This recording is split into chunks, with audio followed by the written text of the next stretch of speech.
Welcome welcome to to Malleswari Malleswari diaries. Diaries. మీరెలా ఈరోజు ఉన్నారండి? మీ నేను ముందుకు చాలా బాగున్నాను. చేపల పులుసు, ఈరోజు మీ ముందుకి పులిహోర చేపల పులుసుతో మీ ముందుకు వచ్చానండి. రొయ్యల కూర విత్ రొయ్యల కూర. ఈరోజు ఎర్లీ మార్నింగ్ నిన్న చింతపండు పేస్ట్ తయారు చేస్తే మా వర్ణిక అసలు రేపు పులిహోర చేసుకుందాం అమ్మమ్మ బ్రేక్ఫాస్ట్ కింద అంది, చాలా రోజులైందని. సరే చింతపండు పులిహోర చాలా టేస్టీగా ఉంటుందని ఓకే అన్న. మార్నింగు పులిహోర తాలింపు నిన్న చింతపండు పేస్ట్ తయారు చేశాను కదా, దాంతో పులిహోర బ్రేక్ఫాస్ట్ కింద చేసుకున్నా. చాలా టేస్టీగా వచ్చింది. అందరం బ్రేక్ఫాస్ట్ చేసి కాసేపు కూర్చుని కబుర్లు చెప్పుకున్న తర్వాత మార్కెట్కి వెళ్ళి మా పాప రొయ్యలు చేపలు తీసుకొచ్చింది. సరే రొయ్యలు ఉప్పు నీళ్ళు అది నానబెట్టి ఉంచి శుభ్రంగా క్లీన్ చేసి పసుపు ఉప్పు పెరిగేసి కడిగేసి మజ్జిగ పోసి ఆ తర్వాత తాలింపు కోసం సిద్ధం చేసుకున్నాం. ఉల్లిపాయలు సన్నగా కట్ చేసేయండి, అవి మిక్సీలో వేసి పచ్చిమిర్చి కూడా కట్ చేసి ఉంచుకొని అల్లం వెల్లుల్లి పేస్ట్ తయారు చేసుకున్నాం. ఫ్రెష్గా చేస్తే బాగుంటుందని ఎప్పుడు మా అమ్మాయి ఫ్రెష్గా అని చెప్పి ఫ్రెష్గా మొదలు పెడుతుందండి. స్టాక్ అది ఎక్కువ పెట్టదండి, పెట్టిన 2-3 సార్లు వచ్చేటట్టే పెడుతుంది. అది అది పూర్తి చేసి మిక్సీ వేసేసుకున్నాము. ఆ తర్వాత చేపల కూర రొయ్యల కూర స్టవ్ మీద స్టార్ట్ చేసాం.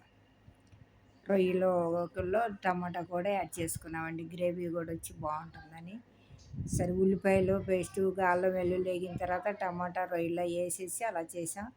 ఇటు చేపల పులుసుకేమో ఉల్లిపాయల పేస్టు పచ్చిమిర్చి వేసి వేయించిన తర్వాత చేప ముక్కలు వేసి ఉప్పు కారం అవి వేసి కొంచెం తిరగేసినట్టు మొక్కలు అలా తిరగేసి 2 సార్లు. ఆ తర్వాత చింతపండు పులుసు పిండకన్నా ఇది బాగుంది పేస్ట్ తయారు చేసి ఉంచామని చెప్పి ఆ పేస్ట్ వేసింది.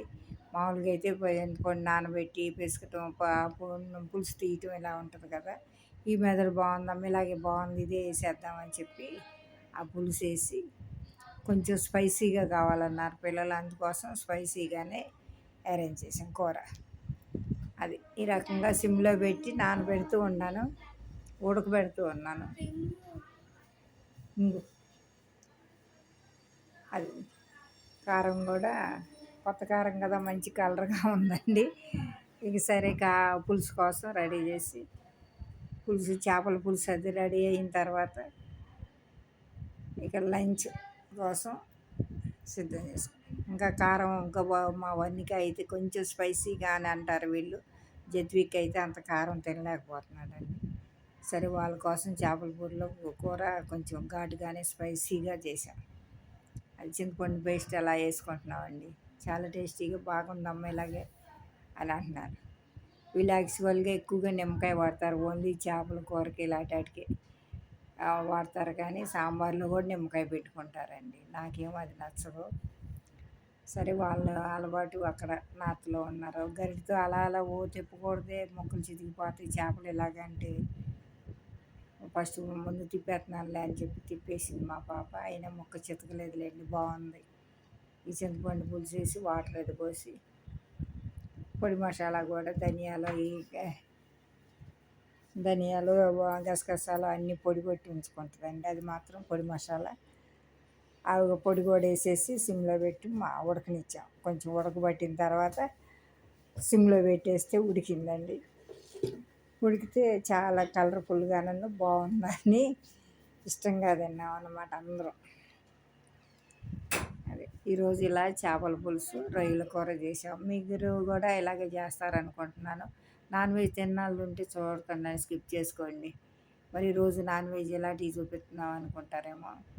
అయితే మాకైతే మా వారు ఉండగా చాలా ఎక్కువగా ఇష్టంగా చేసేవాళ్ళు. కూరలు వండేసానన్నా సరే అయితే ఎంతసేపు వండుతామని చెప్పి వండిస్తూ ఉండేవాళ్ళండి. అప్పటికప్పుడు వండి చేయటం, ఏ టైంలో ఎక్కడ ఫ్రెష్గా కనపడితే ఆ టైంలో తీసుకొచ్చేస్తూ ఉండేవాళ్ళు. చిన్న చిన్న చేపల నెత్తల్లో అది సైట్ నుంచి వస్తూ వస్తూ దారిలో కనిపిస్తే చాలు తీసుకొస్తూ ఉండేవాళ్ళు. ఇక ఆ టైంలో అలా చేసేవాళ్ళం అన్నమాట. అది మా పిల్లలకి అలా నాన్ వెజ్ బాగా ఇష్టంగా పిల్లలకి మనవరాళ్ళకి అందరికి కూడా బాగా అలవాటు చేశారండి. మా వన్నికి బాగా అలవాటు అయింది. వయసుగా తినటానికి కొంచెం ముళ్ళు ఉంటాయి అని అదని ఇదని కొంచెం అంత ఇచ్చేది. రొయ్యల కూర అయితే తింటుంది, కానీ చేపలు తీసుకుని తినడానికి కొంచెం ఇబ్బంది పడిద్ది. ఆ రకంగా ఇలా చేపల పులుసు రొయ్యల కూర రెండు రెడీ అయినాయండి. ఇక లంచ్ చేయటమే. చేపల కూర చల్లారితే బాగుంటుంది, ఆగండి అన్నాను. అంటే వద్దులే ఎందుకు ఇంకా తినేద్దాం, టైం అయిపోయిందని అన్నారు. సరే అని చెప్పి ఫస్ట్ మా జత్విక్కి తినిపించి తర్వాత మేము కూడా జత్విక్కి తినిపించిన తర్వాత రొయ్యల కూరతో అను అను అను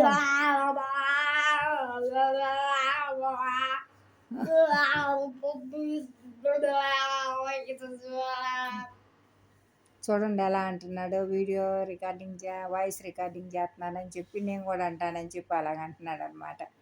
ఇక రెడీ అయిన తర్వాత ఇలాగ ఉందండి చేపల కూర రొయ్యల కూర. అది చూడండి. ఈ ఒక్కటే ఆటలండి. హాలిడేస్ కదా, వన్స్గా వచ్చింది కదా. ఈరోజు ఏంటి ఓరియో కేక్ అంటండి. ఓరియో బిస్కెట్స్తో కేక్ తయారు చేశారు. నాకు ఆశ్చర్యం వేసింది. మైదా పిండి లేకుండా ఎలాగే కేక్ అని అంటే నేను యూట్యూబ్లో చూశాను చేసేస్తానని చెప్పి నేను సాయంత్రం 5ంటికి వచ్చిన తర్వాత క్యాంప్ నుంచి నిద్రపోయిందండి. వాళ్ళ 9 గంటలకు లేచి లంచ్ అది పూర్తి చేసిన లేచి ఈ మధ్యాహ్నం లంచ్ చేసిన తర్వాత మేము పడుకుంటే వాళ్ళిద్దరూ ఆడారండి. ఆడి లేచి ఏం చేశారు, ఓరియో కేక్ చేద్దామని చెప్పి జత్విక్ వంశిక ఇద్దరు కూర్చుని అదేంటో బీట్ చేశారు. చాలా బాగా వచ్చిందండి. నేను కూడా టేస్ట్ చేశాను. ఒక ప్యాకెటే ఉందంట.